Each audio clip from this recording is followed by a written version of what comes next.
small fish just tapped it. So John, tell me how you got started guiding out here. I actually started as a client of Mark Kovach Fishing Services, and fished 2 or 3 days, 4 days a year with him as a client. And then in '93, we had been talking about it a little bit, and I had approached him about doing some guiding. At the time, I had some extra time from my my other business, and so we went with it. And I've been guiding since '93, and I enjoy teaching, and I learned to fly fish with Mark, and so I now have my certification as a casting instructor, and I like running boats. I like rowing. It keeps me in shape. It keeps the weight off, and so it kind of combines a couple different things with making it a fun thing to do for a day. It still works sometimes, but most of the time it's just fun. This is actually one of our other guides, Mark Frondorf, showed me this. It's a way of wacky rigging with a little bit of weight on it. That's lead? It's actually a lead collar, and the holes in it are offset so that the more weight is on the bottom than on the top. And so when it goes down in the water column, it actually goes down with the hook up, and keeps it out of trouble. Keeps it out of trouble most of the time, and gets more depth, particularly when we have higher water.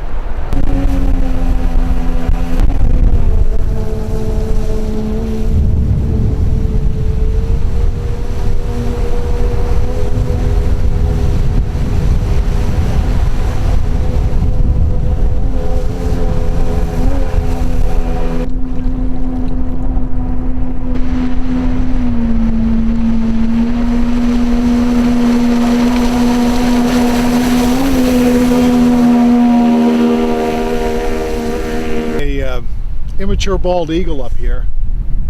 Jeff, I noticed that you're fishing what looks like a jig, but in fact you've got your spinnerbait rod in your hand. Yeah. And it's something that most people don't realize. Spinnerbaits are actually fished a lot like jigs, as opposed to it's just a jig with a blade on it. And that's why we decided to put that dragon head shape on a spinnerbait, is because especially as it gets cooler and even into the cold weather, with a spinnerbait, I'll definitely fish it like a jig, and that head doesn't get stuck, and it orients that hook up, and it keeps it out of trouble, that flat shape. But I've done this for years just with regular spinnerbaits, and it's a great technique just to put it out there, let it hit the bottom, let it chill for a while. And I say a while, I mean, in the winter, I've caught them down to 36 and a half, and it's usually after it's screwing with it, after it's sat there a minute, 2 minutes, and then once you start moving it again, they know that it's fluttered down and it's there, it's in the area, and they're near it.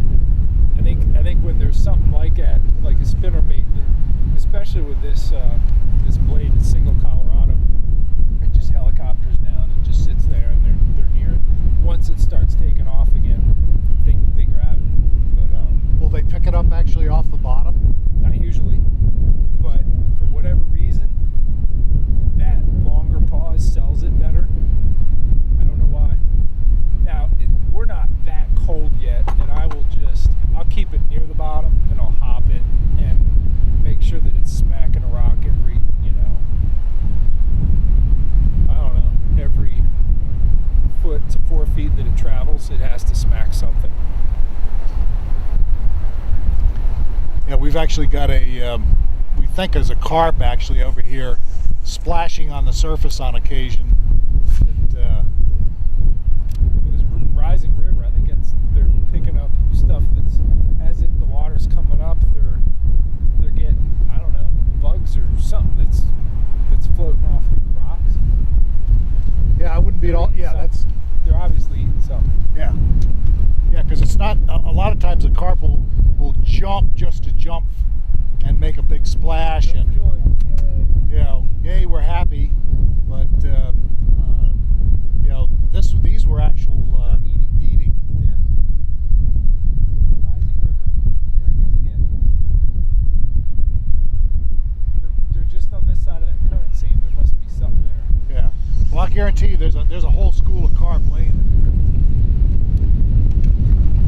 Man, that was there. Yeah, a lot of what we do as guides is trying to rig baits in such a way so that it doesn't get hung up on the bottom as much. So what I'm rigging right now is a Senko or a stick bait. This particular one I think is actually from Case, and I'm rigging it on a dragon head that's 1/4 ounce, and it screws into the head. And then the big thing with this is to make sure that you mark with your thumb where it's going to go up through the worm, and actually go straight up through the worm and lay the hook on the back. And then I'll actually tuck that hook point into the skin of the worm, so that the biggest thing with these things is they be straight. If they've got a big curve in them or something like that, they'll helicopter in the water and not look natural. It doesn't look like much, but it typically, a lot of times what triggers fish are the things that are more subtle, as opposed to things that are flapping all over the place.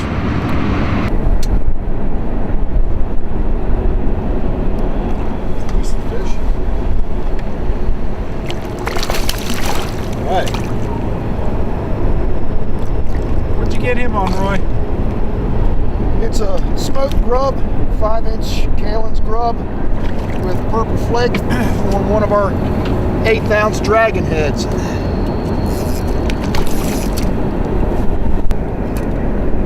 He wanted it. Yeah, I love those spots. Yeah. Nice and green in the back and the bronze in the bottom. Not a flaw on them. Beautiful fish.